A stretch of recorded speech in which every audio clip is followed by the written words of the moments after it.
Welcome to Sweet Life Beat Life. We hope this video helps. You begin by preparing power and connectivity. Charge the case and both earbuds above 50%. Low battery causes unpredictable behavior.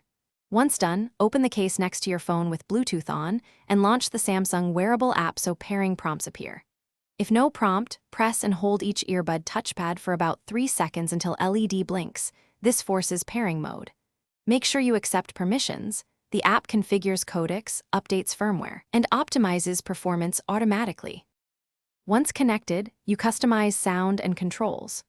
Open the app to toggle active noise canceling, ambient sound, and the equalizer.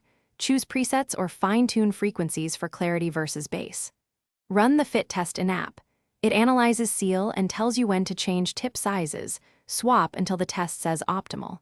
Make sure to assign touchpad actions and your preferred voice assistant so single, double, and press and hold gestures. Do exactly what you want during calls and playback. For daily use, learn practical shortcuts that save time. Use single ear mode for calls and rely on auto pause when you remove an earbud. These behaviors are set in the app. If audio drops or charging fails, return earbuds to the case, then press and hold the case setup button for about 10 seconds to reset. This resolves pairing errors. If problems persist, make sure firmware is updated and clear Bluetooth cache on your phone. These 2 steps fix most stubborn connectivity glitches. Thanks for watching. Consider subscribing if we helped you.